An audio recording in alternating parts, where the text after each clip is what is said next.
Hello, and welcome to Jason Cavness Experience. I'm your host, Jason Cavness. Our guest today is Dan Kanivas and Wei Wang. Are y'all ready to be great today? Yes. Dan is a co-founder and portfolio manager of Triple Summer Advisors, LLC. Dan brings institutional asset management, wealth management, and client service experience to the team. Wei is a co-founder and lead portfolio manager for Triple Summer Advisors. He brings over 15 years of security selection, portfolio construction, and risk management experiences in the investment industry. So thank you two for doing this today. So first question, something probably very basic. On your LinkedIn profile, it has your name, it has the letters CFA, CFP. Like, what do those mean? Is that like something important? Is it like a certification? Like, do you just put those letters on the back of your name? Is that some kind of process to go through to get that? Yeah, I'll talk about the CFP designation, and then I'll let Wei talk about the CFA designation because Wei has had the CFA designation for much longer than I have. So on the CFP side, Certified Financial Planner, it means that you have a certain amount of experience doing financial planning work. And also you've passed a course and an exam that's been set up by the Financial Planning Board. They offer this this designation, a certified financial planner, and the designation in and of itself doesn't mean that I'm superior to anybody or way superior to anybody in terms of our abilities. It's just that we have a certain amount of experience that you can trust has been verified, and then also we pass the standards for the exam, ethics, things like that, according to the CFP board. So that is just one way to signal our commitment to what we do for a living, what Triple Summit Advisors does, and the standards we try to hold ourselves up to. Okay. And the CFA, which stands for Chartered Financial Analyst, that's a similar designation to CFP, except that it's much more focused on stock analysis and investment portfolio management, risk analysis, things of that nature. Things related to how to manage a portfolio of stocks, how to analyze stocks using various methodologies. So it's a much deeper dive into a very that particular subject, and it's a little bit more rigorous than the CFP exam. You have to take 3 total examinations, and you can only take the subsequent one after you pass the first one. And so it's quite rigorous. And I think I echo Dan's sentiment. It's just like it doesn't, just because you have the CFA designation doesn't mean you're sort of like quote unquote better than somebody who doesn't have it. It's more of an indication that of somebody who's willing to put in the time and put in the work to learn the subject area. And so I view as more of a mark for diligence as opposed to anything else. Because obviously, in terms of industry knowledge, you get a great foundation, but that is always changing as time progresses. So it's incumbent on people to keep up with industry knowledge, and that's sort of like not specifically sort of like demanded by the CFA board at this point in time. So, do you two happen to know what percentage of people in the industry have each one of these designations? Oh gosh, I have no idea what the percentage is. Okay. Yeah, I would say there's based on there are probably a couple 100,000 people worldwide with the CFA designation, and then for the CFP designation, what do you think? Like a little bit, like probably between 100 and 200,000, something along those lines. I'm not sure, but that sounds directionally right to me. Yeah. Okay. So next question, and this is a question you might not be able to answer, but like, and I know you two do not do this, but it just seemed like recently, like at least once a week, and sometimes like once a day, I get a connection on LinkedIn from some financial advisor. I accept everyone's request, right? And sure enough, every one of these people within a day send me like this synopsis. Let's go over your financial plan. Let's do this. Let's do that. I'm like, dude, like, or whoever you are, you don't even know me. Like, why? And I know your industry, all industries, like it's getting really bad now. Like people reaching on LinkedIn, like doing this like splash and play, what do you want to call it, right? Like, why do these people do this, you think? And like, no one I know actually buys off this, right? But people continuously do it, right? So is it working somehow, or what do you think? What's your thoughts on that? I have two thoughts on it, which is that one, it's almost costless for them to reach out to you this way, right? If it doesn't cost them anything, then for some people, why not do it? They don't care about their personal brand. They don't care about the social capital they might destroy doing this. They see it as a numbers game. That's kind of thought A. And then thought B is, if they happen to land you as a client, someone who's very connected like you, or somebody else who has a particular influence over a group that they want to get to know, then they get to say to everybody else in that group, hey, Jason Cavness is my client, assuming you've given them permission to say that. Jason Cavness is my client. And all of a sudden, that sort of proof point is enough for them to land a lot more clients from people in your network, or at least start the conversation. And so that sort of thing is very, very valuable to a services provider, whether a financial advisor, CPA, attorney, whatever it might be. That inherent referral, or that implicit referral, I should say, very, very valuable. And so I think those are the true reasons I can see why they do it. Low cost and the high upside of the implicit referral. Wei, do you have any thoughts on this? No, I absolutely agree with you. I think this is just a evolution of marketing at its finest. It used to be people, send mails, physical mails, that we still do get it. We get it every single day, right? And then it was cold calls, right? That was exemplified in sort of Wolf of Wall Street, right? And Boiler Room, and movies of that nature. And then subsequently it was emails, and everybody, now we know what a spam folder is because of the vast amount of emails that we get. I think, reaching out on LinkedIn is just a more honed in, focused evolution of that. And it's sort of it's sort of a little bit unfortunate, because it's really hard for folks to cut through the noise and try to forge connections with advisors that may offer something of value. But that's just a state of play in the market these days. So how did the two of you meet? What's the backstory on that? Yeah, so we both went to Harvard. Wei's class of 04, I'm class of 05. Wei's the smarty pants of the group, and he graduated in 4 years with a master's degree as well as an undergraduate degree.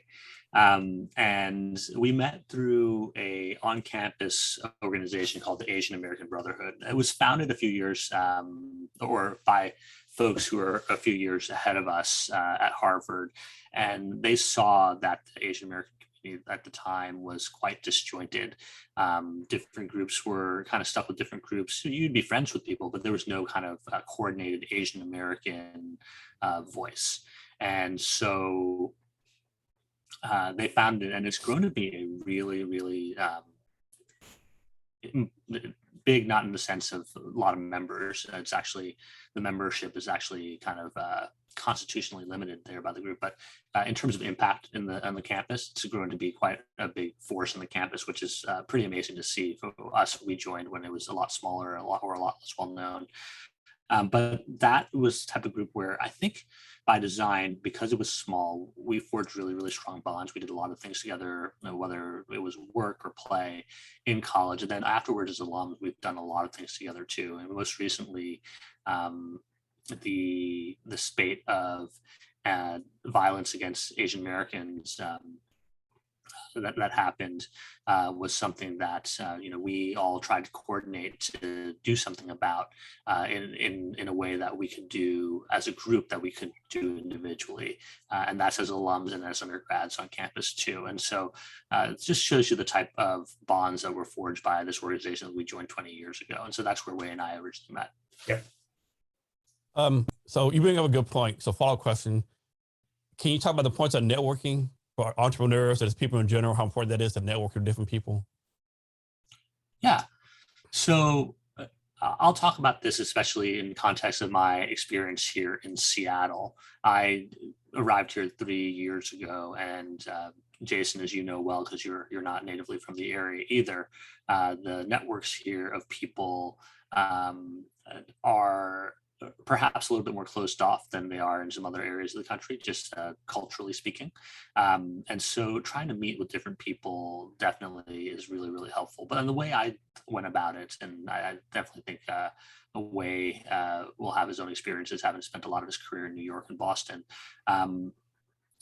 the way I went about it here in Seattle was to try to get to know vets first, because I knew that was a group that I would be accepted in as an Army veteran myself. So bunker labs and things like that were definitely kind of an easy entry point for me. And from there, meeting other people from bunker who could introduce me to other networks, whether it's other financial planners I met through bunker, or it's folks who, let's say, Asian American groups that I met through bunker, or Asian Americans that I met through bunker who then connected me to Asian American groups, or even activity groups like hiking or running or something like that. Bunker was an easy way to start networking and meeting with diverse people who all shared that common trait of having been veterans or wanted to help the veteran community.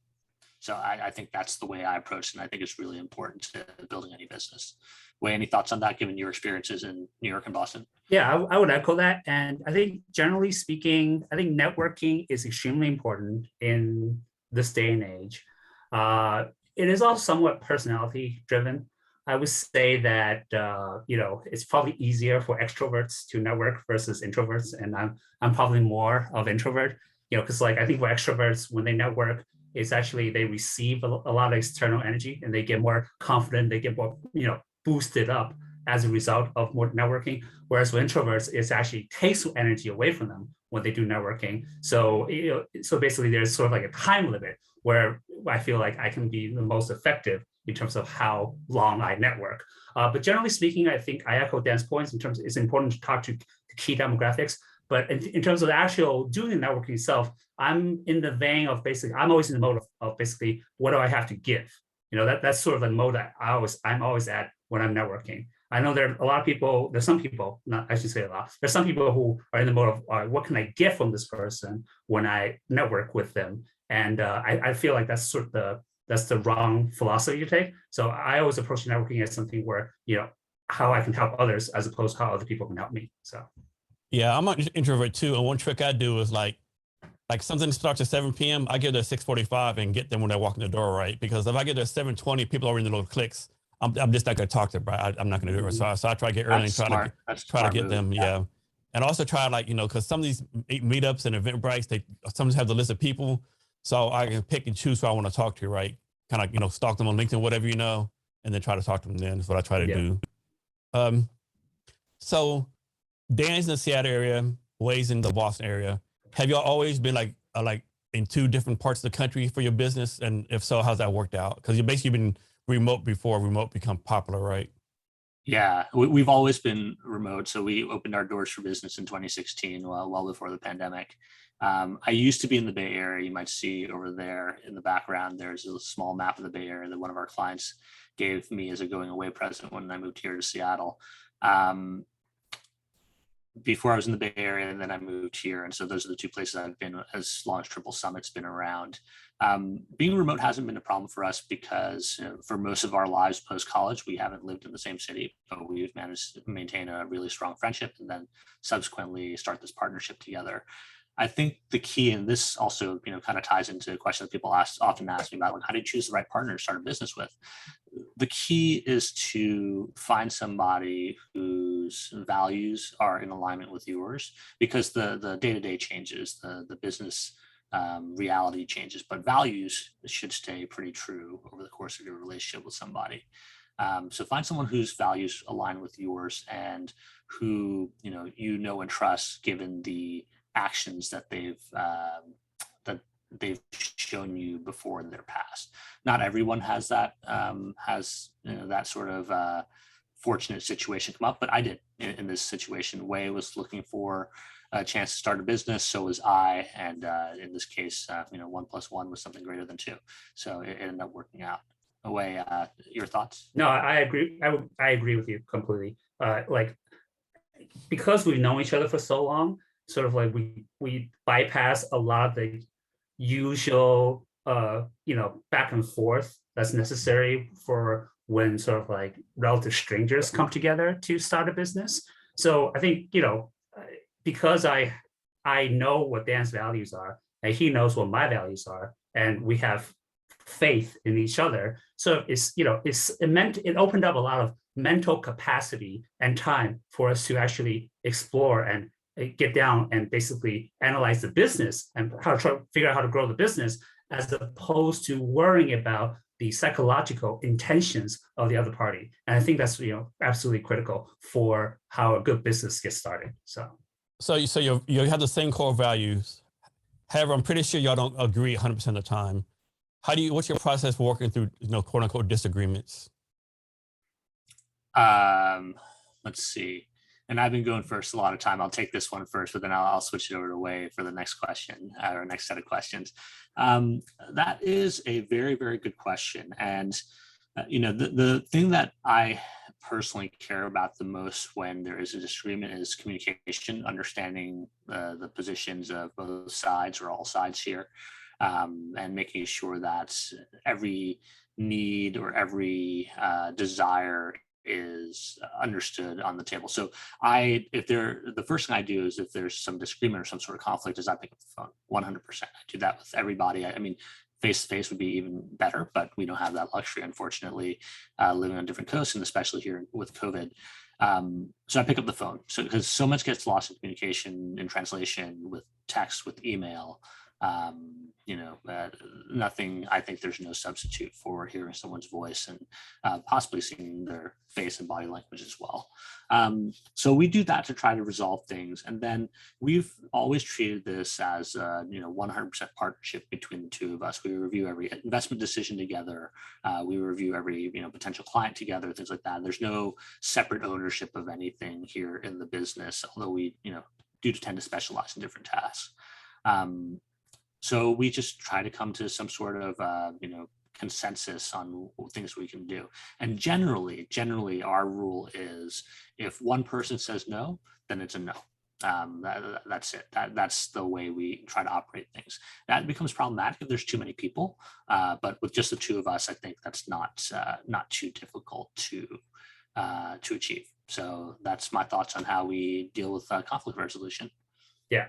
I think the key thing, and I agree with that, with everything that Dan said, but the key thing is compromise. I think, to Sanders' agreement, we both figure out just how important this issue is for us. And we sort of come up with an internal ranking in terms of, okay, like, do I really want to push this? Or do I feel like this is not as important for the overall grand scheme of things? And then we can let this go. And I think that, once we both sit down and perform that analysis, I think it becomes the resolution, any potential issues become resolved very quickly. So two-part question. First part, when was the last time you two actually seen each other in person? And pre-COVID, how often do y'all travel to see each other in person? Last time we saw each other in person was in 2019. So wow. 2020, yeah. So since the pandemic, so sort of like we haven't traveled in terms of business travel, but we used to, before the pandemic, we travel sort of four to six times a year at a minimum to see different clients in different geographies. But these days that's it's a little bit harder. I think once we feel like pandemic's under better control, that's something that will pick back up. Okay. Dan, what do you think? Yeah, I agree. So when I went to visit you in February 2020, so the virus was already here at this point. We just didn't know it. Yeah. And actually, we were going to go to convention that week, and we decided not to go because of concerns about the coronavirus. And we didn't realize, how exposed we already were at that point in time. It's the first time for all of us going through a pandemic. And so what Wei said about traveling is 100% true. Wei has been out here to, Seattle, the Bay Area, and LA, all cities where we have areas where we have a lot of clients. And then I go out to Boston and New York quite a bit. My parents still live in New York. And so there's a lot of reason for me to go there besides just seeing clients. And, we generally tend to go where the clients are. And so just by those cities alone, how much we travel at least every year. And then, depending on the need, we might go to other places. I don't think Wei's gone with me, but I've been to DC. I even went to Alabama once to see a client. And I believe I have, trips to Chicago, trips to Texas, and trips to Florida in my future at some point in time. So on your company's LinkedIn, you have an intern on there. So I don't know if the intern still works for you or not. but what's the process for someone interning for you, and what do they do?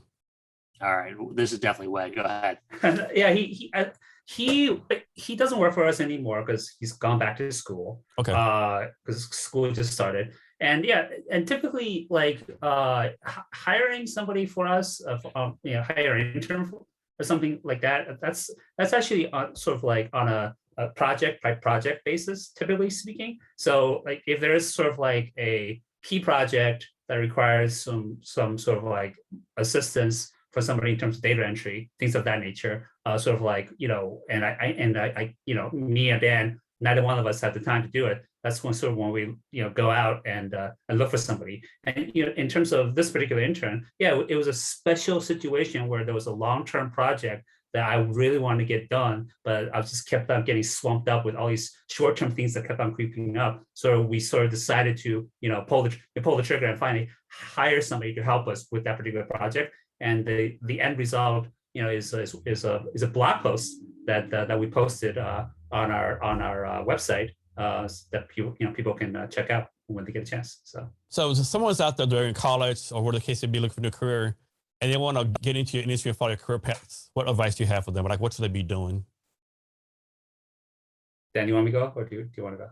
Why don't you go first, because you've actually spent a lot longer in the industry than I have, and I'll go. Okay.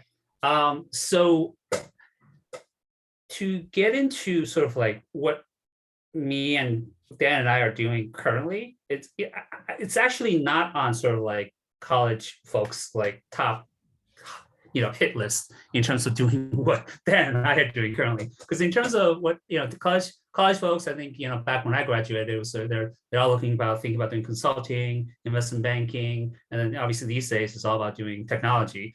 Working at a registered investment advisor or become a financial planner is not very high up on the list. But for those who are interested, what I would say is sort of like number one, start getting acclimated and be comfortable with the environment and the lingo of the industry, and Wall Street Journal, Financial Times, and try to keep up to date in terms of basically the issues that impact everyday Americans when it comes to saving for retirement and things of that nature. And number two, network, talk to people like me and Dan who are in the industry, and we're pretty friendly, so we generally talk to everybody who wants to talk to us, and sort of like get a true feel as in regards to whether or not what we're doing currently is something that they want to do for their career. Because I think the difference between a career and a job is basically the amount of love that you put into it, and both Dan and I love what we do, so that's why we call it a career. So. Yeah, I mean, Wei and I hope we can do this for the rest of our lives, or the rest of our working lives anyways. That would be really, really ideal. I'd say that for someone who's looking to get in the industry, there's a few different paths in. Everything that Wei said is 100% applicable. In Wei's case, his path in was through the investment management side, so the actual investing side, which a lot of people in this industry have nothing to do with, believe it or not. They're financial planning people, or they're operations people, or they're salespeople, client service people. They don't necessarily have to, they never touch the actual investment. So that's not a way that you have to take to get into the industry. You can work for a larger firm, whether it's a brokerage or a larger investment advisor, or a smaller one. Any way you can find your way in, through networking, through college recruitment pipelines, things like that, or grad school recruitment pipelines exist as well. You can find your way into the industry. It's a really rewarding industry, in my opinion, because it provides so much flexibility and you have such a huge impact on people's lives. It's whether or not people know it, everybody needs financial planning in one way, shape, or form. It's not necessary to get financial planning from a professional, just like the way most of us don't necessarily need to see a physician all the time. But for a lot of people who recognize this about themselves, they know that they need help from, whether it's a checkup annually, or like a physician provides, or something a bit more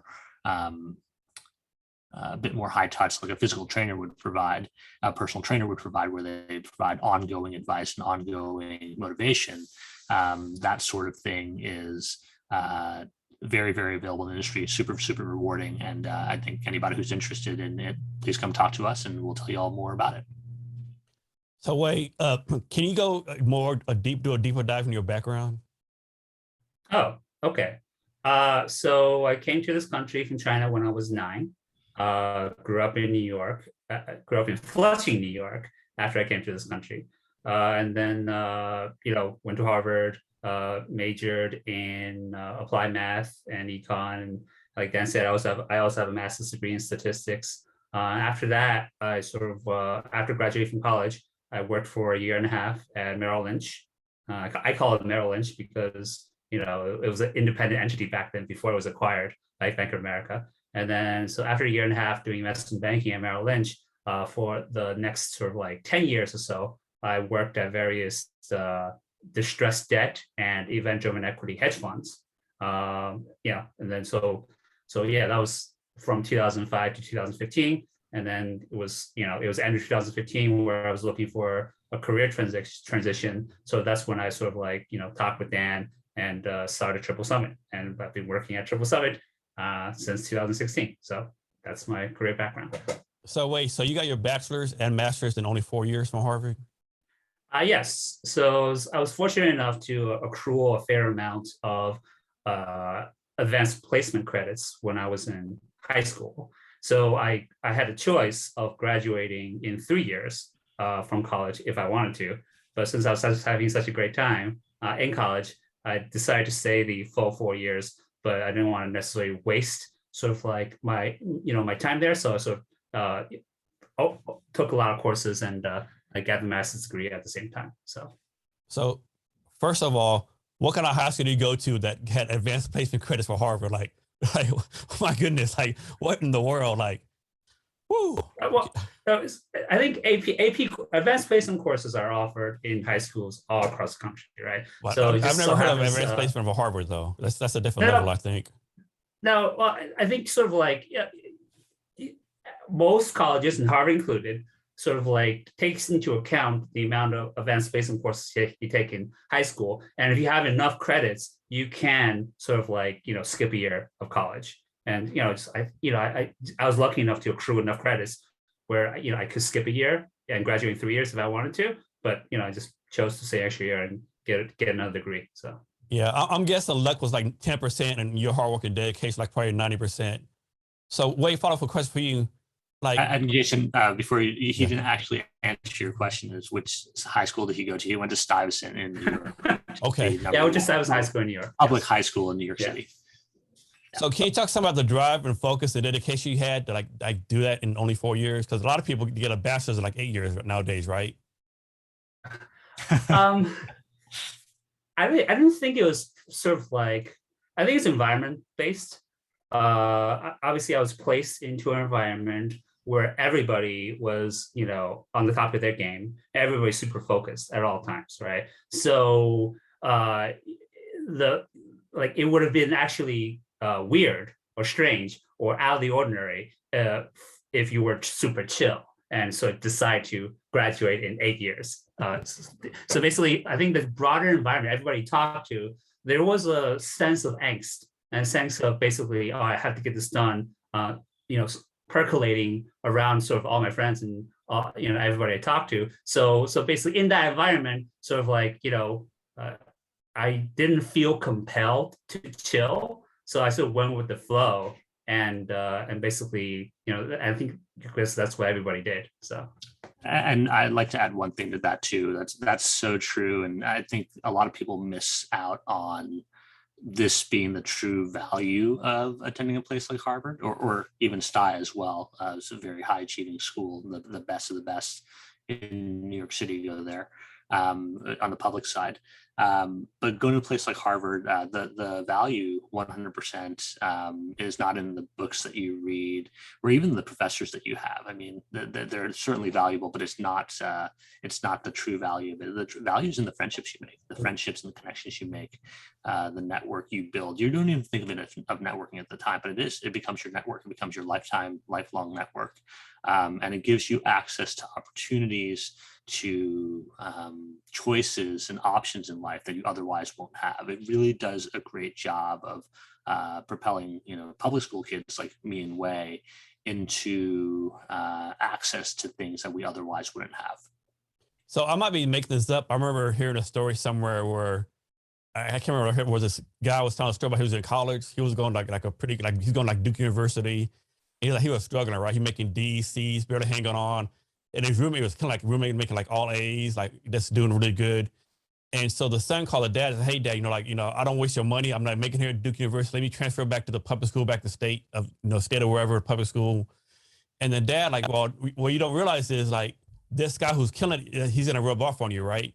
And so I don't really care about your grades. I care more about you being the right type of people who's gonna improve your network and do that kind of stuff, right? So I think a lot of kids don't get that, right? Like it's more like Dan said, it's the network, the people you go around, right? Because like this guy, he was like making D's and C's, barely making it, but let's say college C's gets the degrees, right?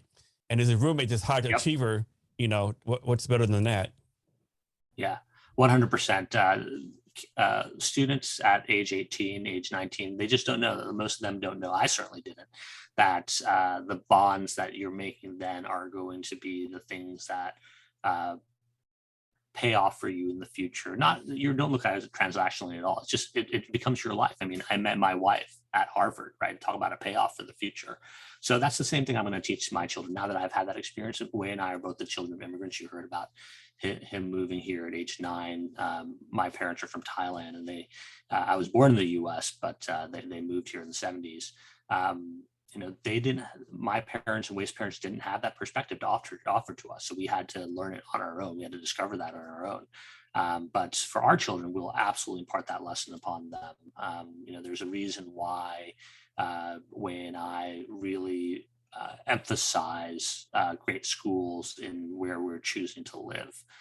I live here in Mercer Island, Washington, and Wei lives in Newton, Massachusetts. Both places known for great public schools, and we're going to try to impart these lessons on our kids in addition to their, hopefully rigorous academic training as well.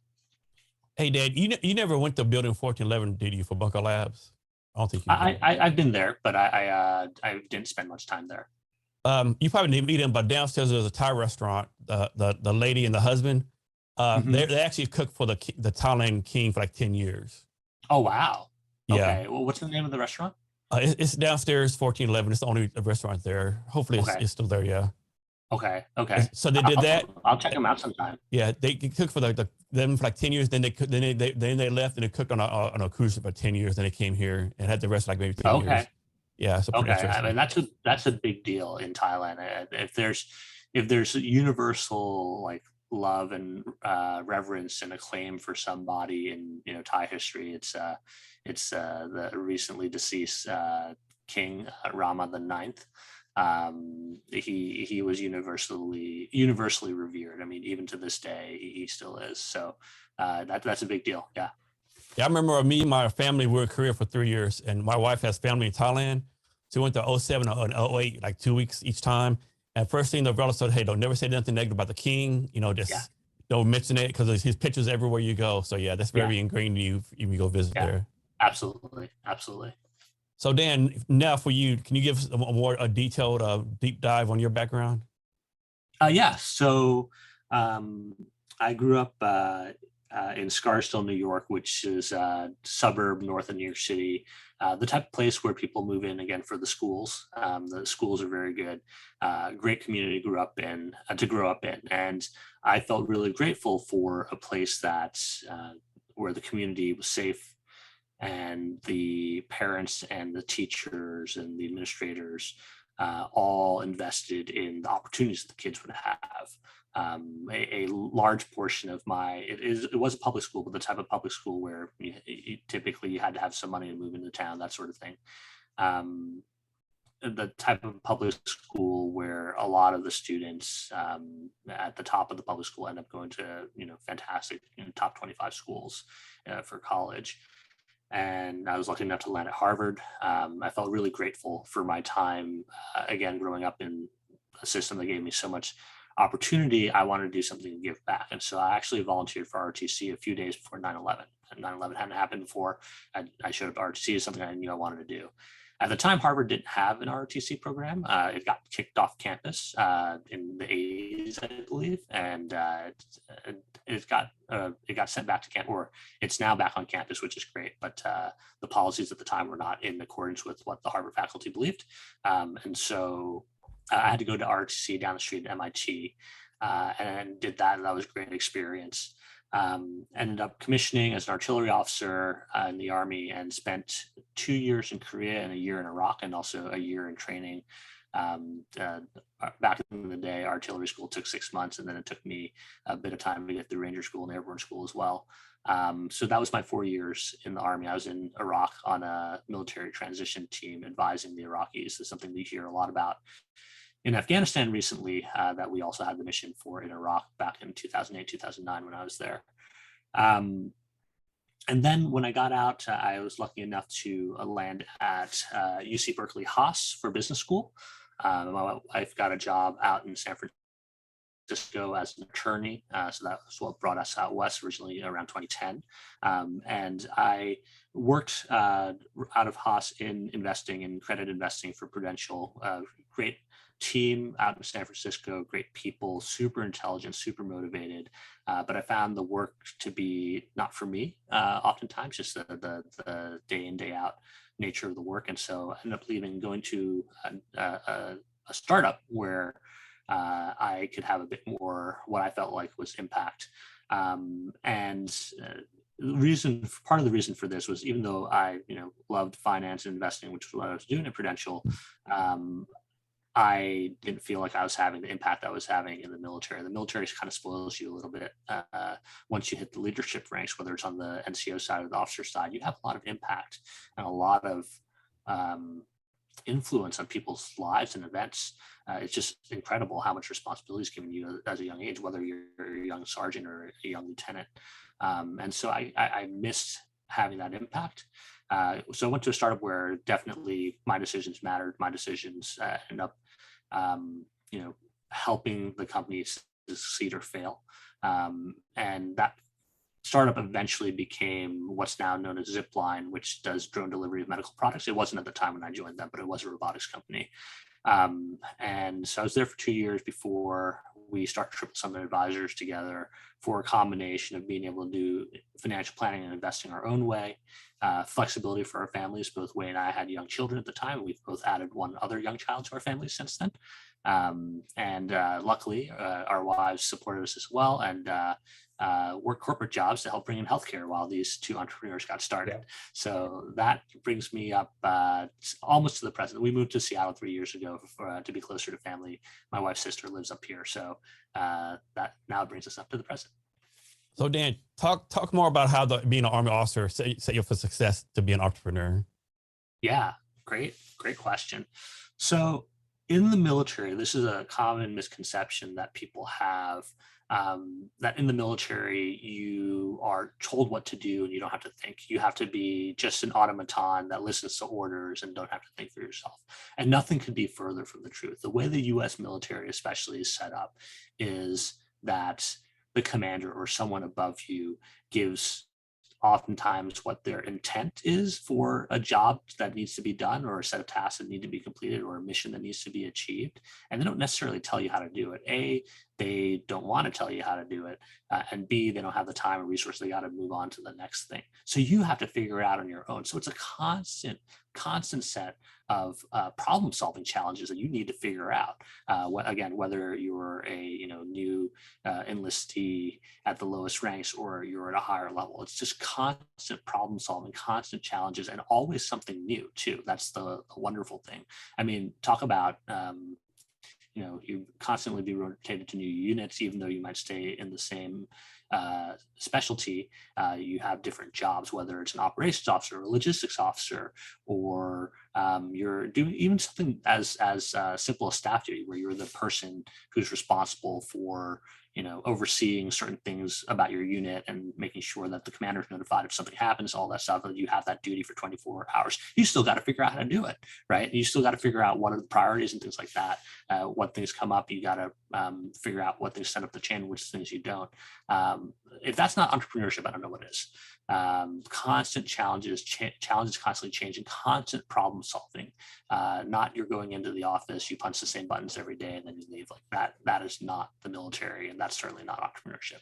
So two stories real fast. First story, I was when I retired from the Army, I was interviewing for this job, and so I'm doing a phone interview with the recruiter, and the recruiter says, "Hey, I know you applied for one job, but we actually want you to apply for another job below it." I said, "Well, can I ask why?"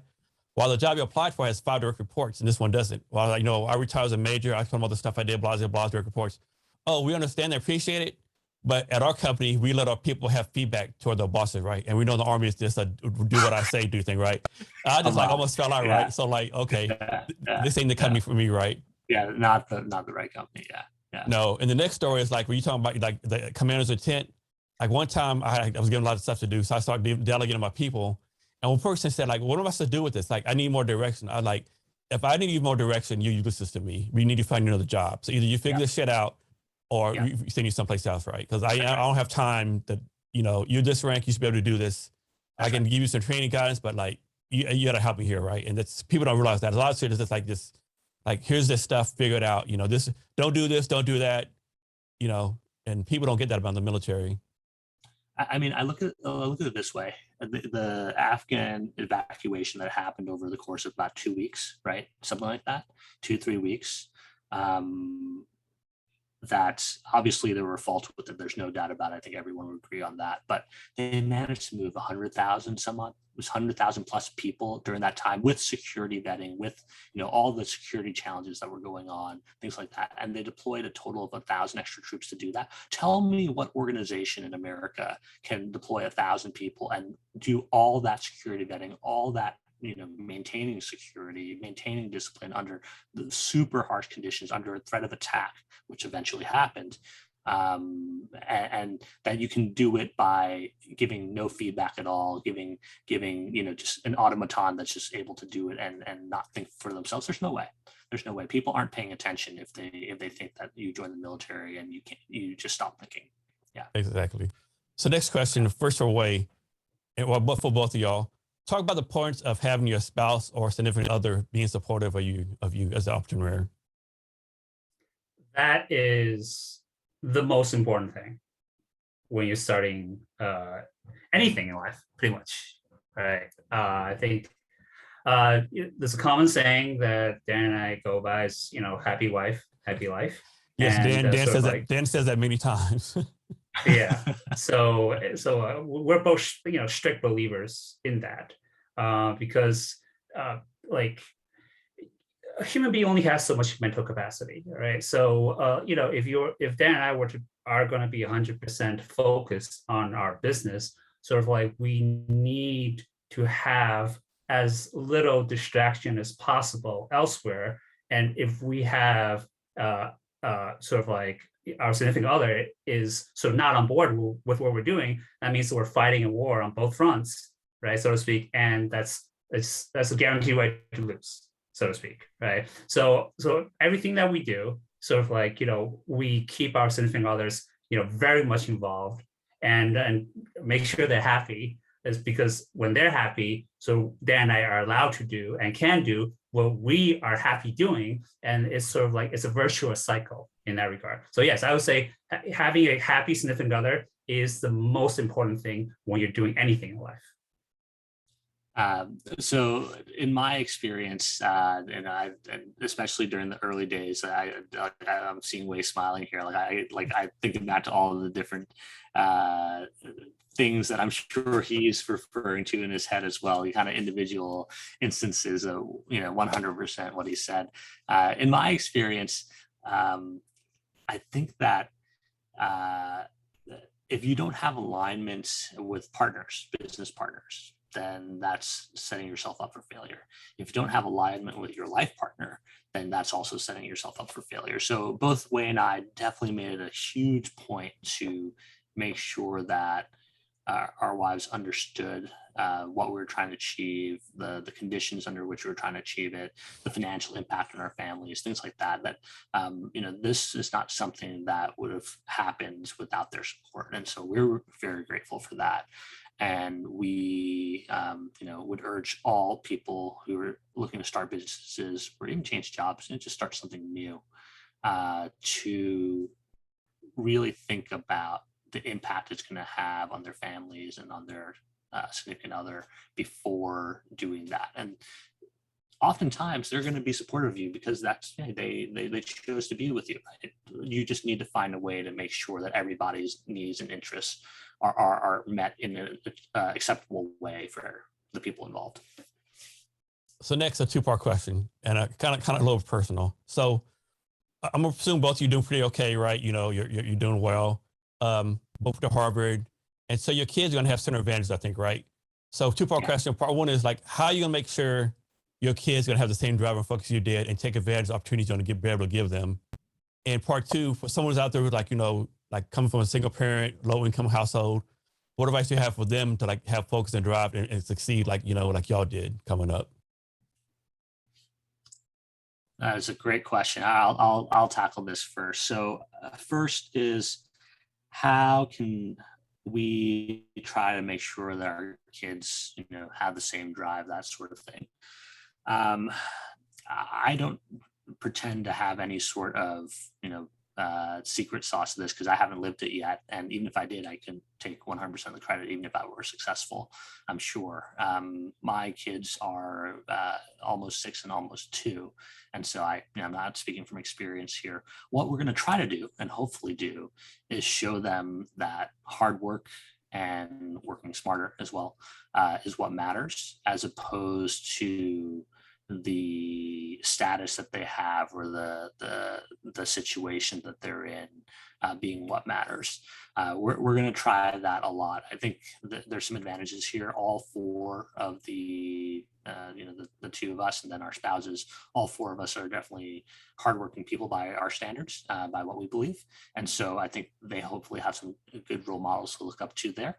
I think culturally also the places where we live, Wei and I don't happen to stand out. There are people who are more well-to-do, have, more visibly wealth that's more visible, have longer standing in the community. I mean, you especially talk about Boston, there are families that trace their roots back hundreds of years. In Boston, even much longer than, the Seattle's been part of America. So hopefully our kids won't feel that way towards, their peers, like that they're something special. Hopefully they'll feel instead that, hey, I still have to compete and work hard in order to win, in order to achieve and get to where I want to go. And then for folks who don't have the advantages, I think there's 2 things I'd like to say. One is that there are folks out there who believe in progressive values, who are trying to level the playing field. I'd like to think that we're on that side of things, and that we're hoping to push those sorts of policies forward for our generation and future generations. So don't give up all hope that folks who might have been luckier in life when they were born, or just through the course of serendipity in life, are not willing to fight for folks who did not have the same luck and the same advantages. That's one. And then 2, I think, is don't be afraid to talk to other people who are not from where you are in life. Reaching out to people where you want to be, networking is kind of one example of this.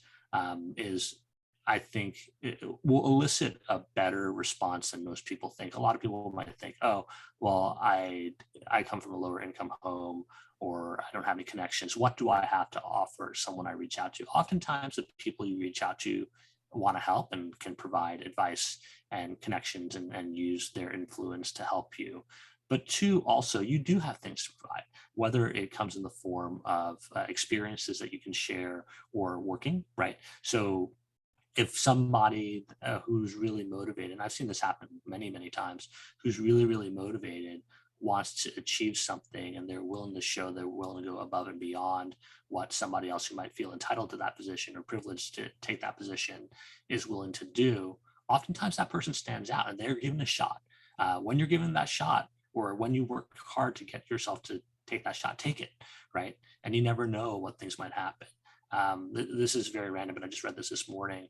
The editor-in-chief of Business Insider, who is, her name's Alison Chantel, just got named the editor-in-chief of Fortune magazine, which is a long and storied magazine with connections to the biggest business leaders in the world.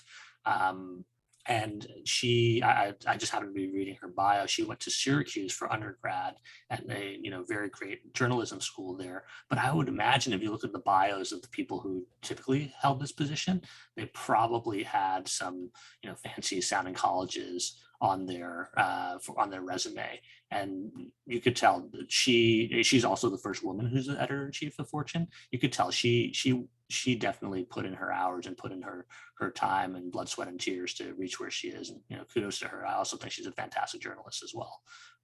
Okay, I'll shut up. Wei, please.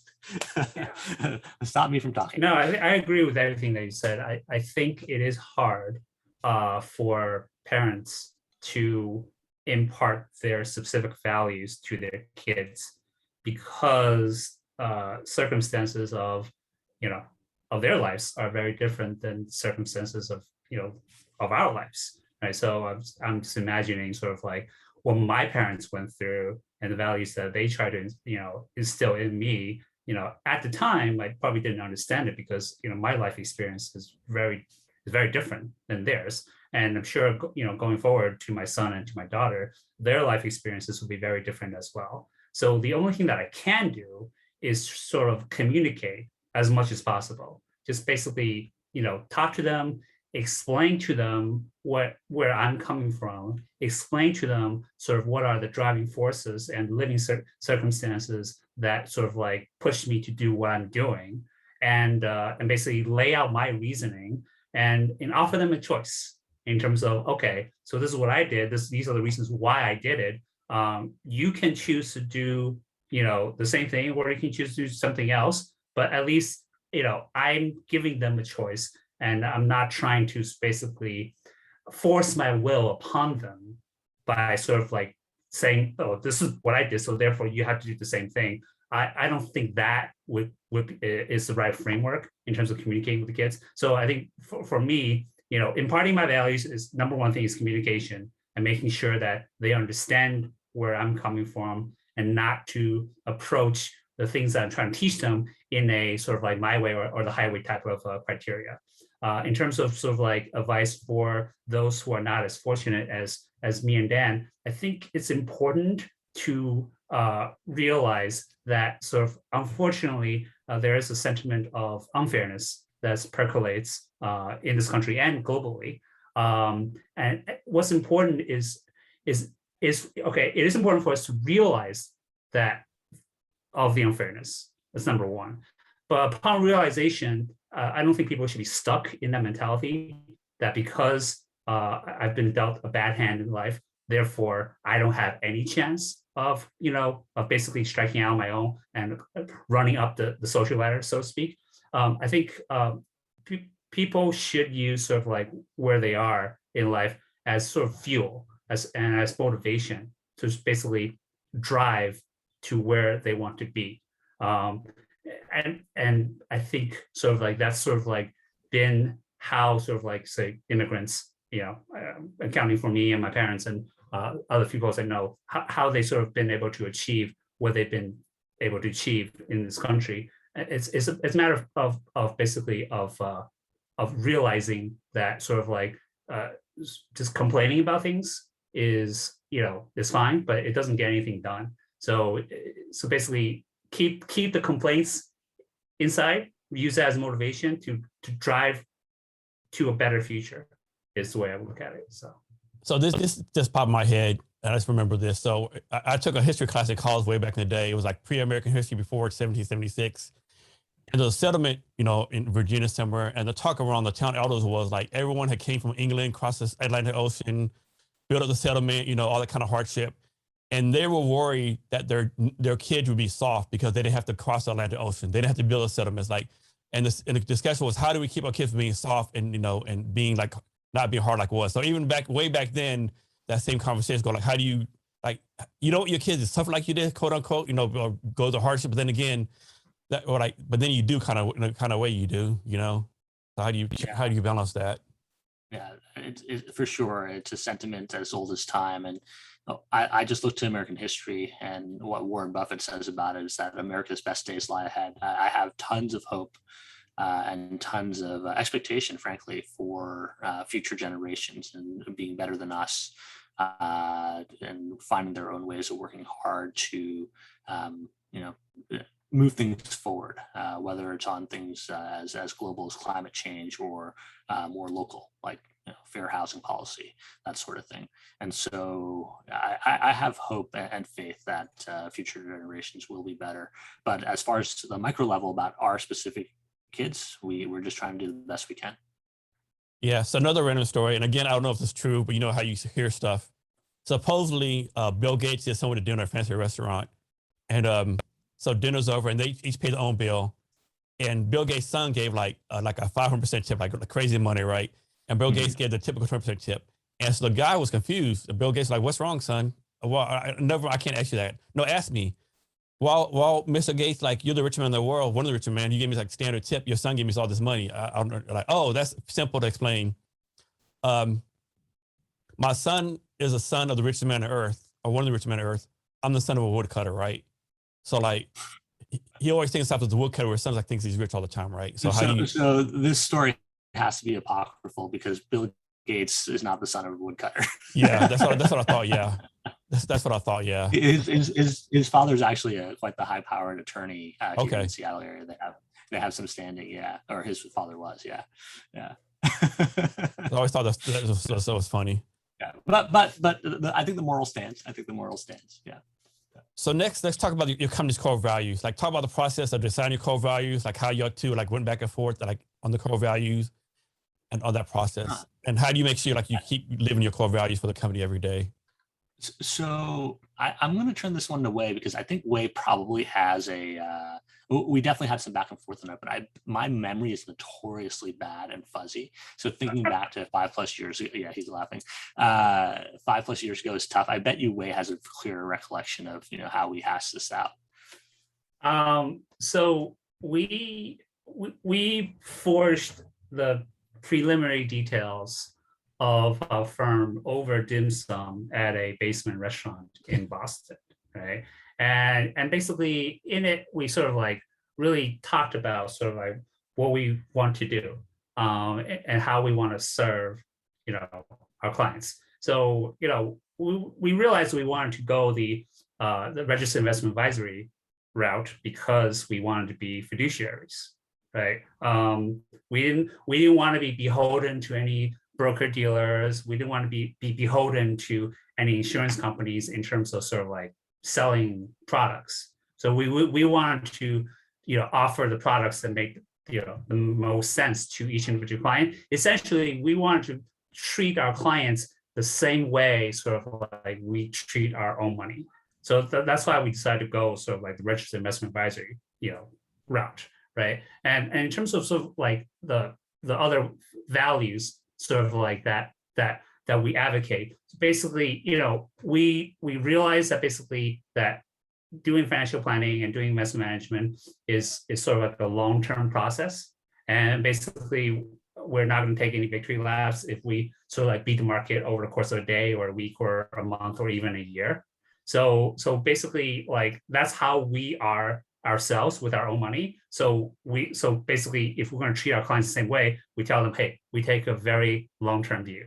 Okay. And number two, sort of like, Dan and I were not the type of person who likes to basically hold secrets. We're not the type of person who says, "Oh, we have a proprietary algorithm that does things." So, but it's super advanced and super complicated.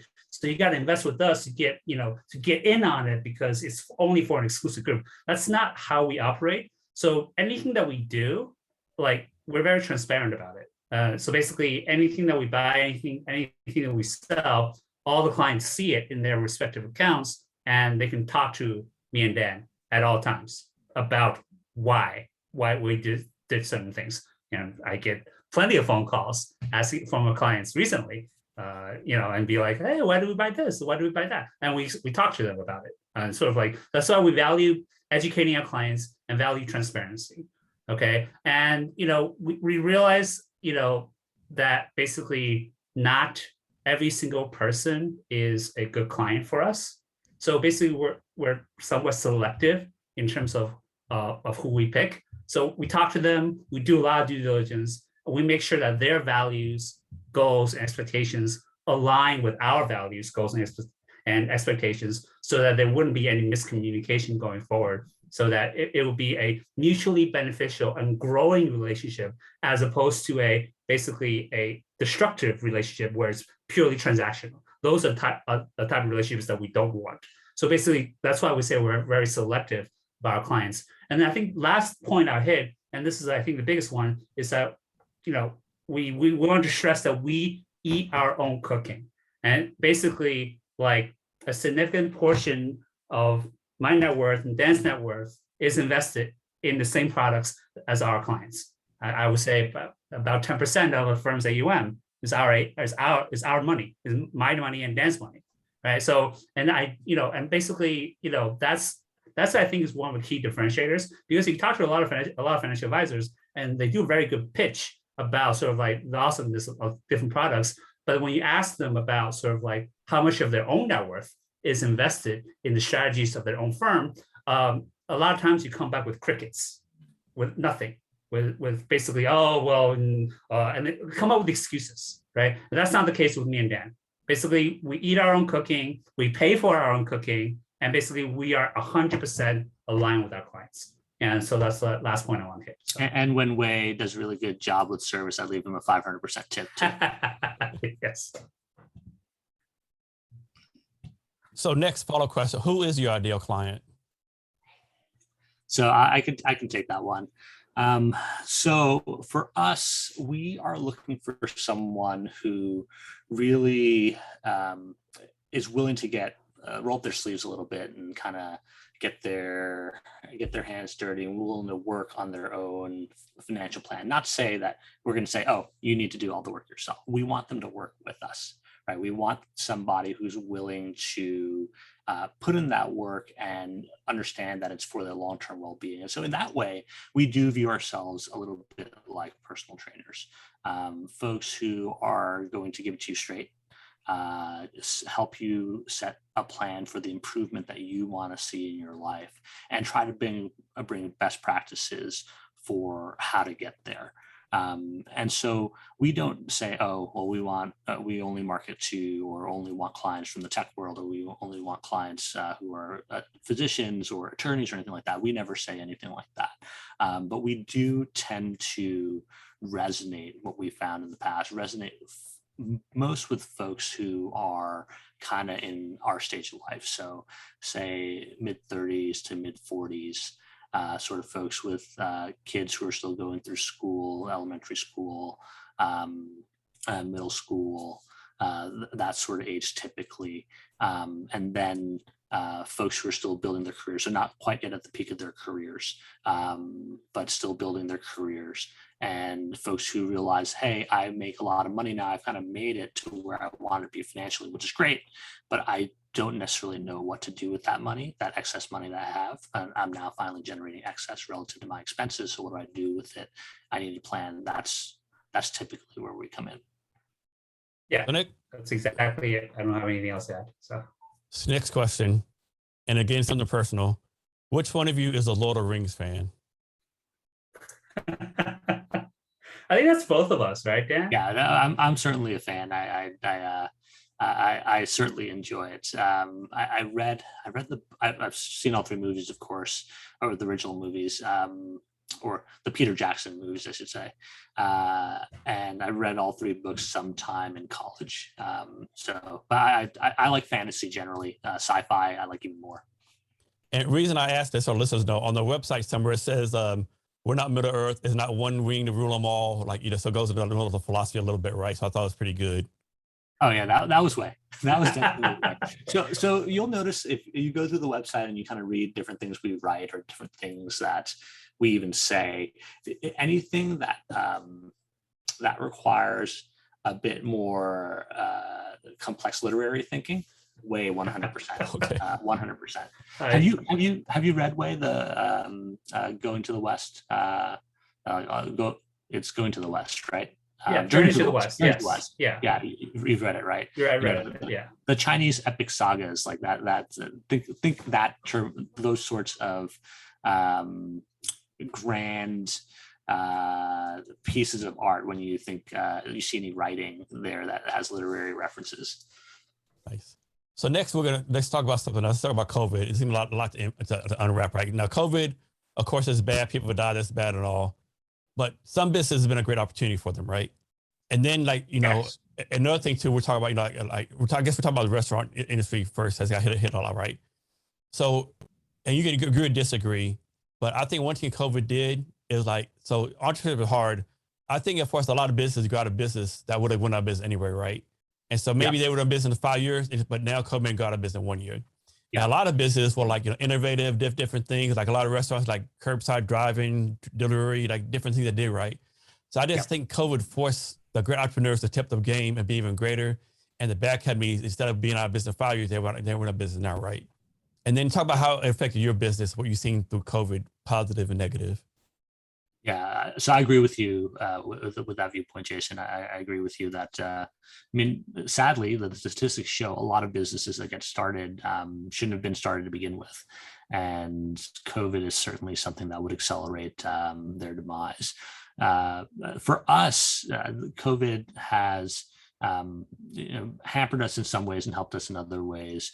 One way that it's helped us, and we certainly could not foreseen this, is that people still want to do business with us completely over the phone, through referrals, over on Zoom, through email, in ways that in the past may have required a bit more actual in-person or interpersonal sort of touches in order to win the business, in order to land a new client.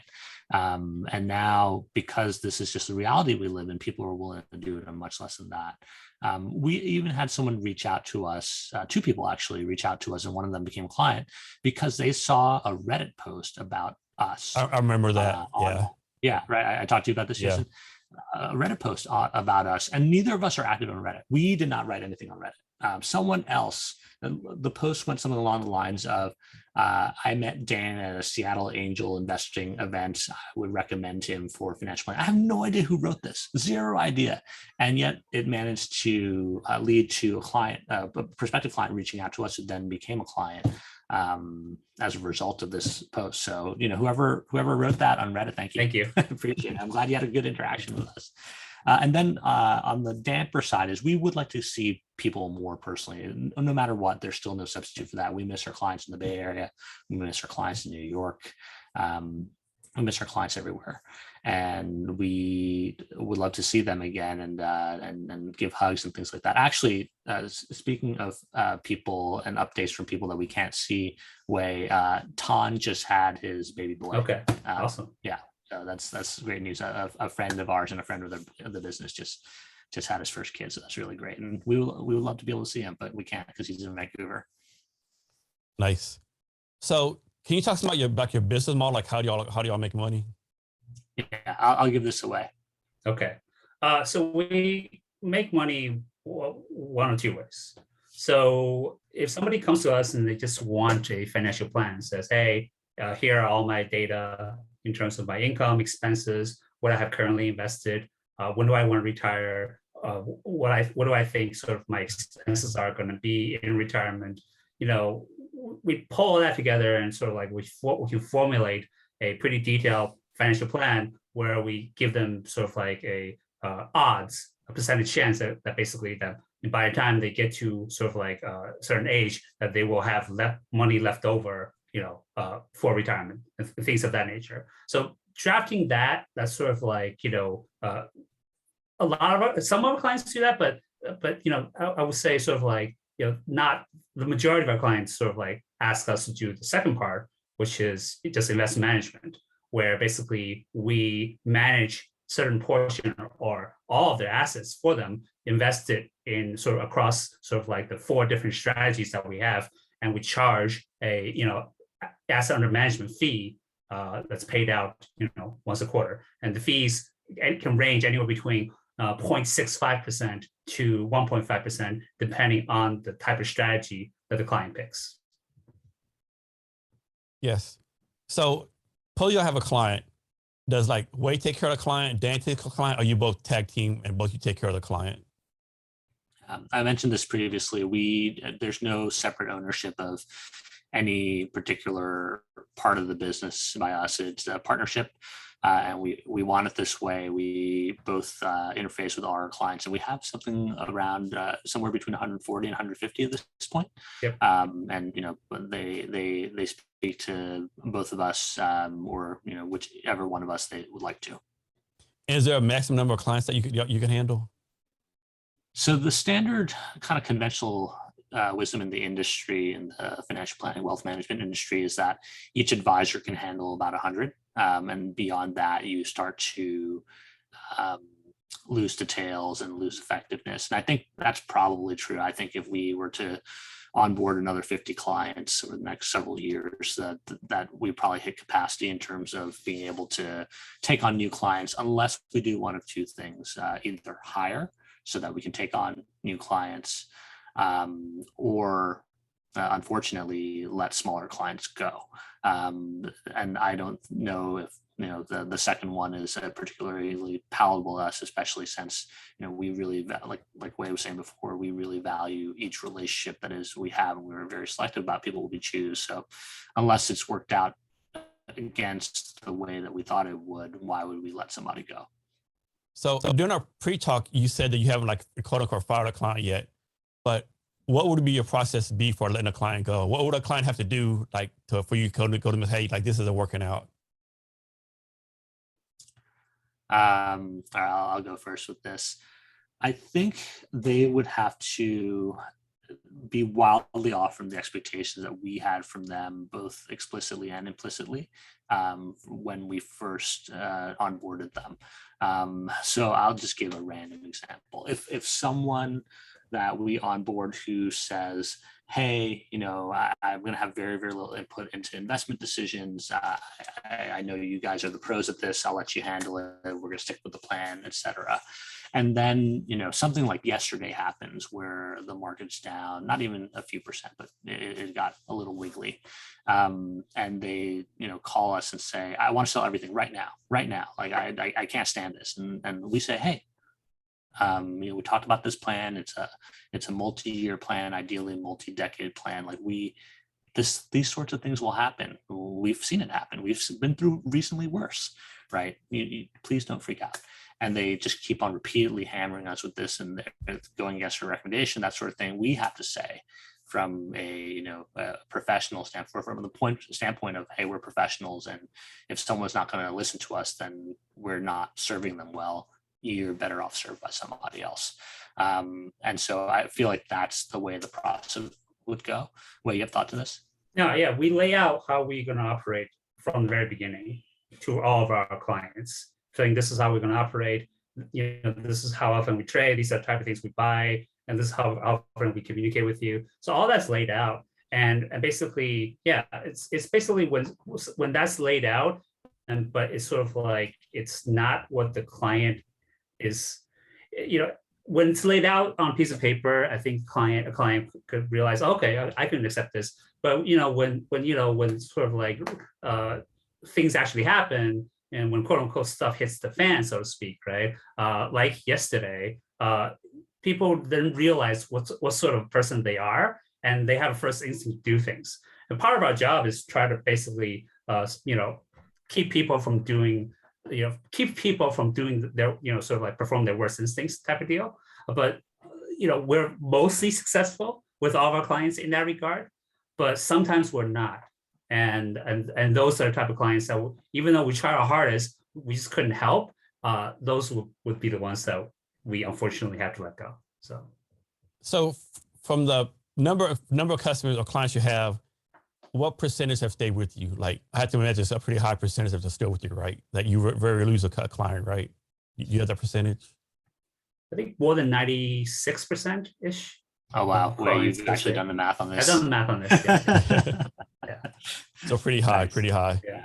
So next, you brought up a good point. Can you talk about how everything in the world connected? Like, I think you're talking about like there was a Chinese market property company that's going over, something like that's going under. Can you talk about, and most regular America, like, what happened in China matter to me, right? But it does matter, right? How all these markets are interconnected, and like one bad thing, like, how is it all connected? How do you like handle all that? How you deal with that? Wei, you definitely take this one. Okay.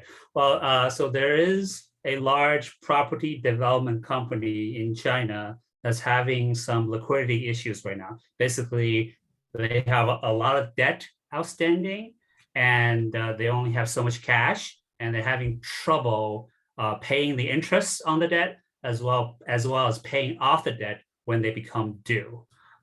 So given that this is, I think, the second largest property development company in China, they basically buy up a lot of natural resources to do construction in China. So in terms of concrete, steel, copper, all that is sort of affected by basically, property development in China. And basically, if they were to go away all of a sudden and all of their developments were to cease, there would be a dramatic decrease in demand for these natural resources.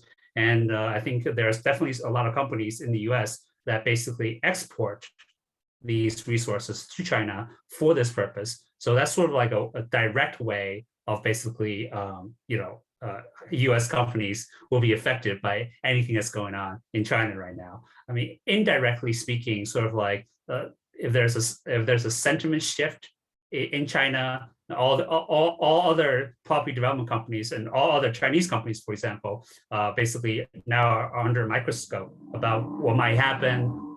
Is sort of like is the new party line going to be sort of to our favor? So there might be a repositioning of basically how much Chinese exposure investors want to have in their portfolio, and basically if they were to sell down and to redeploy the capital elsewhere, things of that nature, that will what I would call have an indirect impact on basically how sort of like the world goes. But yeah, I mean, I think given how interconnected the world is these days, I believe like the so-called butterfly effect is becoming ever more prevalent, where basically a butterfly flaps its wings in the South Pacific and it can cause a hurricane in the Atlantic. Things of that nature, I think, everything's more interconnected, and and there are significantly more unintended consequences of when things happen, across the globe, and how would it impact us. So and I'll add to. Yeah. No, go ahead, Dan. Okay.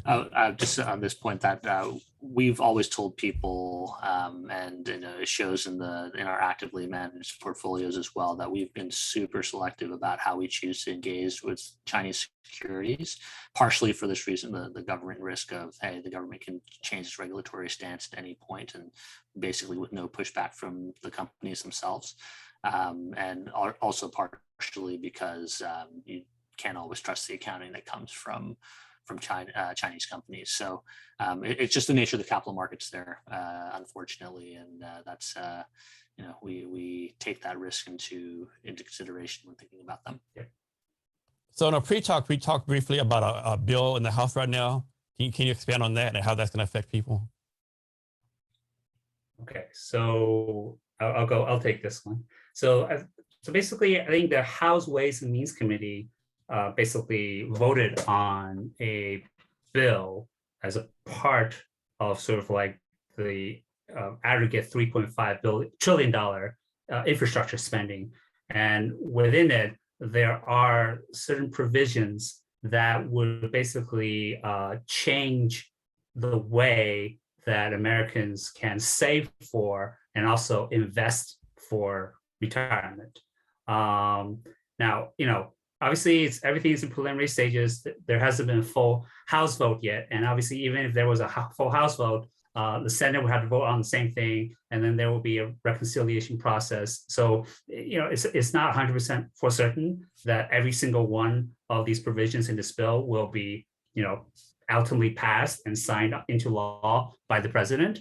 But, from our perspective, obviously, we want to basically analyze situations for our clients based on laws as is, but we're also cognizant of things that could change and come down the pipeline. And basically, we wanted to make sure that, to the extent anybody's listening to this, that they tried and basically, read some of the key provisions in this bill and see how it would impact them. And if they feel like it would impact them in an adverse manner that they cannot handle, I think it would be an opportunity for them to basically express that point of view to their locally elected representative and senator.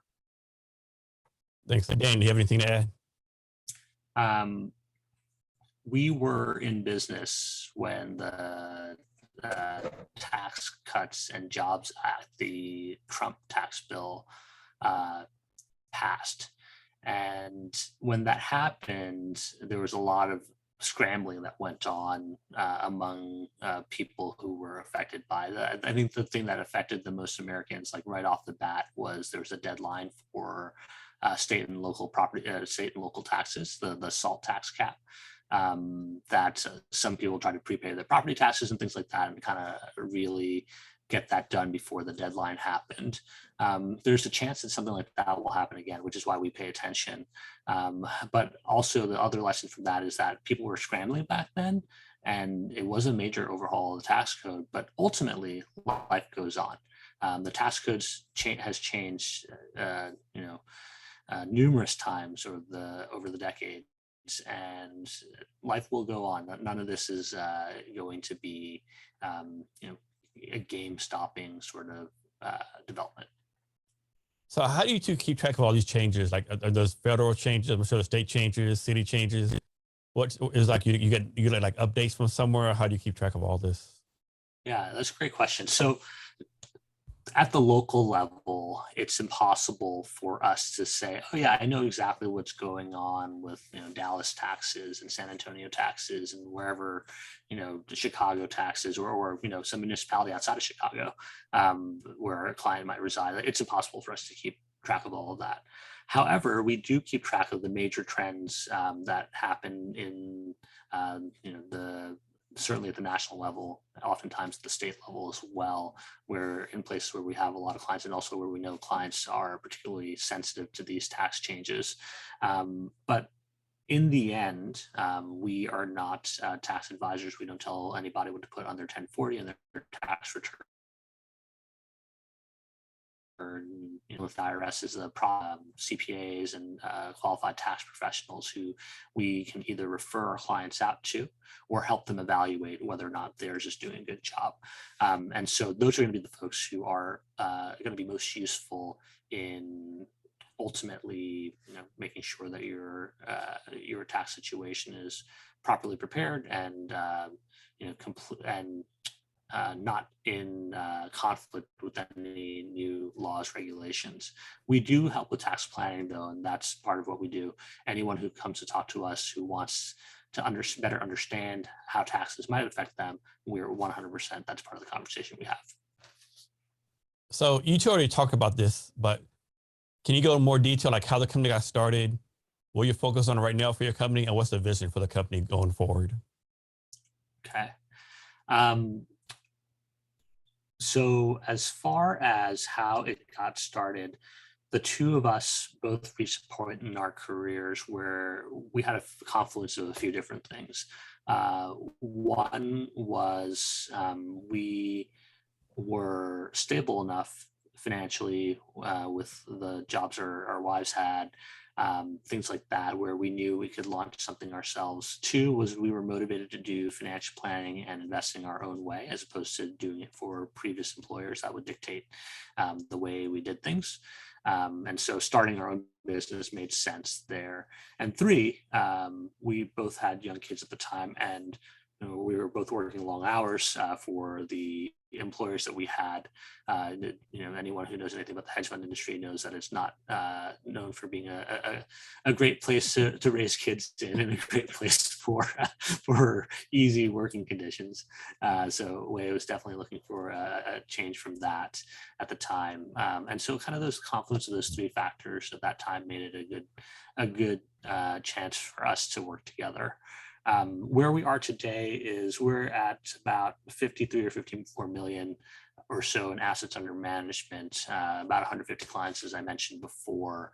And we're trying to figure out, where we go from here. We feel like we're at the point where we're at long-term sustainability, but this is the point where I'm going to turn it over to Wei, because she and I have talked about this a lot, about where do we go from here. But I'm kind of curious to hear what's on his mind about what he sees as, what the next few years looks like. Thanks, Dan.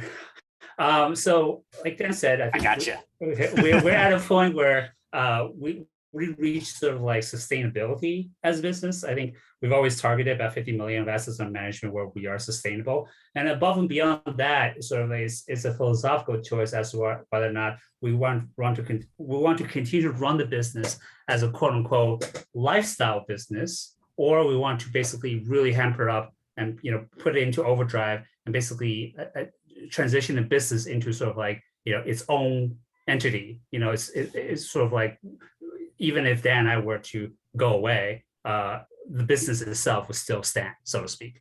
And we haven't made a really decision on it, because I think over the short term, I think we want to grow selectively, and obviously continue to onboard more clients who we are aligned with, and then sort of like once we hit, I guess, the 200 client mark, then really thinking about hiring somebody, because Dan and I know each other for so long, so well, that it would be impossible to replicate that with anybody else. And I think one of the major challenges in corporate America is HR, human resource management. How does sort of like somebody who is in a higher level of responsibility deal with somebody who's just recently entered the firm? And basically, so Dan and I also really have to think about that before pulling trigger and finding a good fit, because I think if we screw up on that, that would really hamper the future growth and development of the firm. So luckily, we're not at that point yet. So I think over the next couple of years, as we get to 200 clients, and so as we get to, 100 million AUM, that's something that we would think about. And once we make a decision on that, then we would have sort of like, we would have more emphasis on thinking about how to grow the firm 5, 10, 15 years from now, and really trying to figure out what sort of company we want to manage versus where it is currently. So Dan and Wei, is there a question I should ask you that I didn't, or is there anything else I want to talk about that we haven't covered so far? So we talked about the kind of current events with the tax bill. I know that's something that we wanted to cover that we kind of talked about before.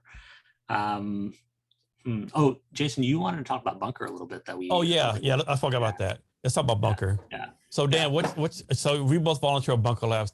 Can you talk some about your experience with Bunker Labs and what they do? Yeah, absolutely. So I don't remember how I ended up in my first Bunker Labs event, although I do remember the event. It was in the Bay Area. And a gentleman named Derek Distenfeld was the Bunker Labs city leader at the time in the Bay Area. And it was a pretty brand new organization at the time. I don't remember how I got there, but I was looking to network with that. So I had a great time at that event and just kept on going to more events with Bunker Labs in the Bay Area. And then it came to Justine Evers took charge of the Bunker Labs chapter over in the Bay Area, and she did a great job over there. We had great events at Box, at Dropbox, at all sorts of different companies, and we had the beginning of the WeWork partnership and things like that. So that all went really, really well. And because I knew Justine well, she also she moved up within the Bunker ranks, made the recommendation for 2018, along with you, Jason. You're also long serving as well. And Bunker's been a great organization here in Seattle. It's definitely been, I think, a new flavor of veteran service organization that hasn't existed too much before, which is an organization that's focused on not solely, but oftentimes a lot of post 9/11 vets want to come in and be part of it, and also businesses that those vets want to run, whether it's technology or certain types of retail services businesses. Bunker Labs keeps up with the times, and that's really, really great. And not just vets, of course, but also any military connected entrepreneurs, whether it's veteran families, spouses, things like that, children of vets. It's been really, really rewarding experience for me, and I just really, really feel unfortunate bad that COVID's hampered so much of what Bunker has traditionally offered: in-person meetings, in-person events. When hopefully the health conditions permit, I look forward to, with you, Jason, and whoever else is on the team at the time, firing up Bunker back to its full self again here in Seattle, and getting those events going, because I really miss those. Yes. So Wei, how about you? Anything else that I asked you that I didn't, or anything else you want to talk about? No, I think you covered everything that we want to talk about. So thank you, Jason. Cool. Really appreciate it. So I understand you two have something for our listeners. Yes. So if anyone wants to talk to us about financial planning or investments, anything like that, at any time, you can reach me at dan@triplesummit.com or Wei at triplesummit.com. That's WEI for Wei. You can reach out to us anytime. We're always happy to take a call or email to chat about financial planning and investments. We don't care whether or not the person we're speaking to ultimately becomes a client or not. We just want to help out. That has 100% been the way we've grown the business, and it's worked out really well for us, because even if the person we're talking to is ultimately not a fit or isn't even looking to work with a financial planner formally, if they have a good experience with us, if they have a good engagement with us, then what ends up happening is they tell other people who might want to formally work with us about us, and that ends up working out very, very well. And it's been the way we've grown primarily to the highest degree. This has been the way we've grown. So anyone who wants to reach out, again, dan@triplesummit.com, Wei@triplesummit.com. You can reach out to us. We'd be more than happy to chat. And can you two share your social media platforms that you might use so people can reach out to you on there also, or either yourself or your company? Yeah, so you can definitely, so our website is triplesummit.com. You can definitely find us on Facebook as well. Search for Triple Summit Advisors. That's their full name. We're on LinkedIn as well. You can find us there, both Dan Kanivas and Wei Wang. So those are the primary places to find us on social media and online. I think that's We're also on Twitter, but we don't tweet as much. Our Twitter handle is Triple Summit. So. Nice. And for our listeners, we have the links to their gifts and the social media on our show notes. Find the show notes at www.cavnesshrblog.com. And be sure to share this episode with your friends and subscribe to Jason Cavness Experience. Also, I want to take the opportunity now to thank Dan and Wei for supporting our crowdfunding campaign a few months ago. So thank you for that very much. Yeah, absolutely. We're happy to be supporters of Cavness HR. Of course. So next question, what do you do as far as social media for your company? Like, are you active on there? Like, do you push newsletters out? Like, how do you utilize that? This has been a challenge. This has been a challenge for us. This is part of the problem of being a two-person team. If we had somebody who was kind of a multi or jack of all trades, a bit of a generalist who could do administrative work for us, some marketing, social media work for us, we'd be a lot more active about it. But we're just limited in the amount of time that we have. Our clients come first. And so let's say we're preparing a blog post or a series of blog posts or things to do on social media, and a client has an issue that comes up, or they have a question that comes up. They're always going to get the priority. That's just the way we run things. That's the way we, those are our values. And so because it's the two of us, we are constrained on that. I mean, we know it limits our business growth, but we hope it doesn't detract from the client experience. I don't think our clients are clamoring for us to be more active on social media. But it is a problem in terms of business growth and kind of like where we're going with the business. So we have to figure that out. We have not figured that out for sure. Yeah. Can you talk about this? I think one thing as entrepreneurs don't talk about enough, right? Like, we're talking about the grind, the hard work, whatever, but thing is life goes on, right? Like you still have to wash clothes, still have to take your car in, you still have to, make the wife happy, Can you talk about those other stuff you have to do, like that doesn't stop, and how you like process all that and still be successful? All right, I'm going to think about this one for a second. Wei, if you have thoughts that come immediately to your mind, please take it. It's a balancing act.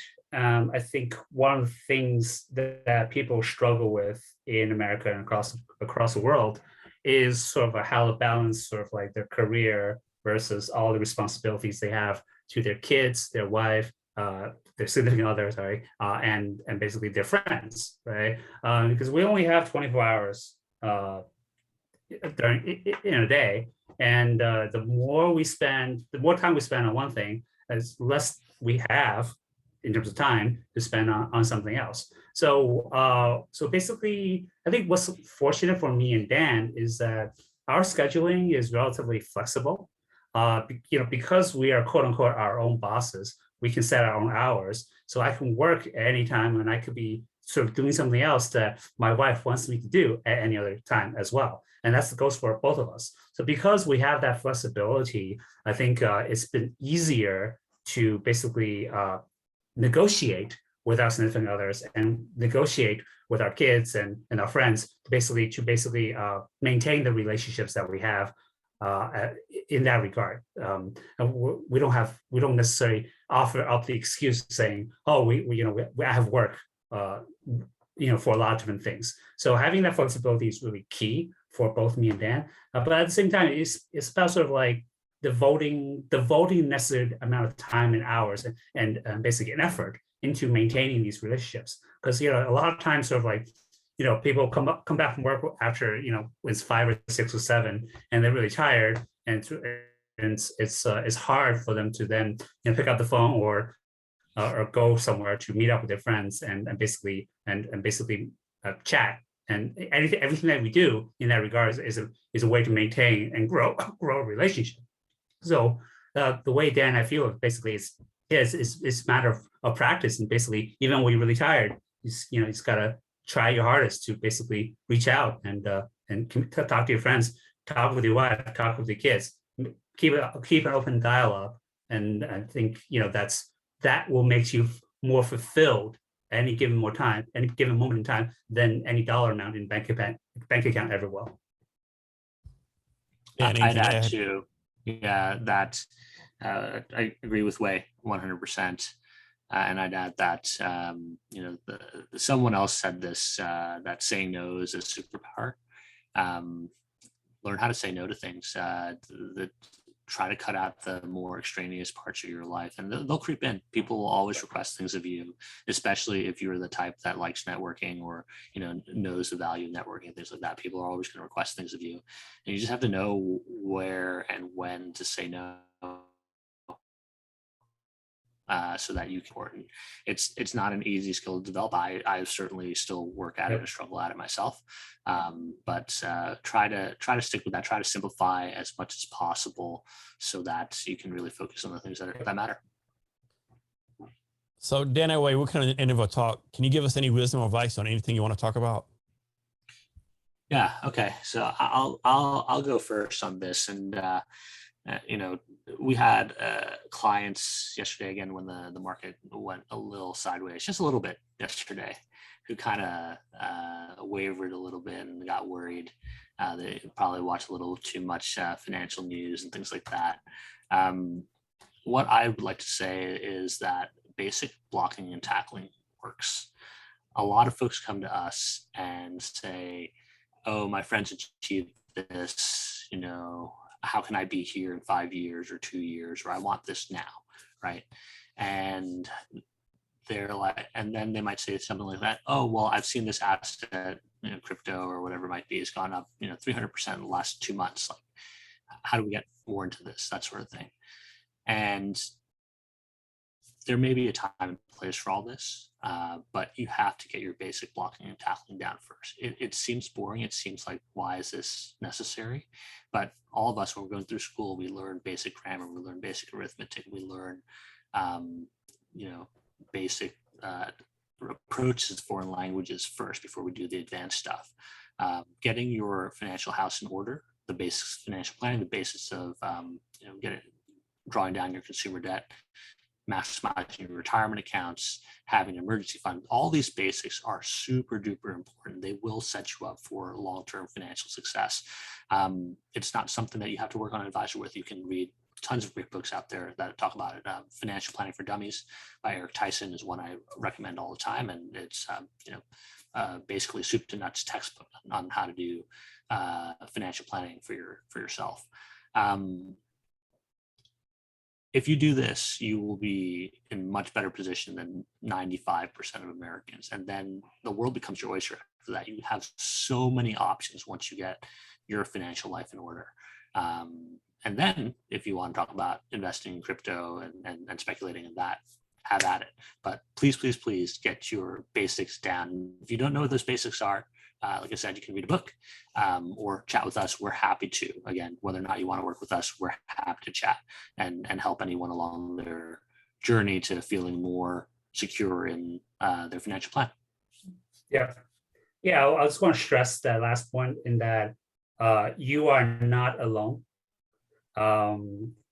Basically, like Dan and I, we're very happy, we're very passionate to talk about financial planning, investment management to anybody who's interested, because a lot of times we feel like people, they sort of like, they feel like they have to do something alone, or basically they feel compelled by the outside pressures that they face, that they have to do X, Y, and Z saying things. And when it's more beneficial for them to sit down, take a deep breath, and then talk to somebody who's like, you know, objective third party who can offer advice without any incentives behind it. And that's what Dan and I do. I mean, like, we're financial advisors. Obviously, you know, this is how we make a living. But when we talk to anybody, we always view it as sort of like in a situation where basically we want our clients and we want people to talk to succeed, you know, regardless of circumstances. And we will always offer our honest, transparent, and sort of like unbiased opinion on anything that we talk about. And that's sort of that's the most important thing, to realize that you're not alone and there's always somebody that you can talk to. It doesn't have to be us, it could be somebody else. So last question. What do you two do for fun? I will out myself here. Anyone who's watched this long gets Wei's laughing so hard. Anyone who's watched this long gets to see this. I play a little card game called Magic the Gathering for fun. That's what I do. So I find it to be strategically super duper deep. And so it challenges my mind a lot, has a lot of the kind of variance that comes from poker too. So if you like playing poker, a lot of poker pros actually play Magic as well. And it's something I can do in the pandemic. It's online, which is nice. So that's what I do for fun when I'm not chasing around my kids, which seems to be all the time.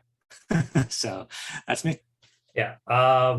Yes. So I think for me, like, my wife and I really were pretty avid moviegoers, but with the pandemic, we haven't been back to the movie theater yet.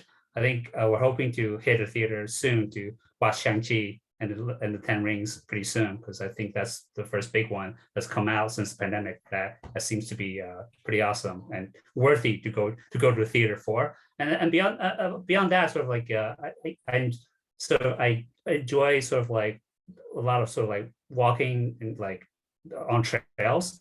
I've done that with my son whenever I can. And I don't play Magic, but I do play my fair share of computer games as well. So yeah, pretty much. So Wei and Dan, thank you for your time today. I really appreciate it. Thank you, Jason, for having us. Thank you, Jason. Really appreciate it. And to our listeners, thank you for your time as well. And remember to be great every day.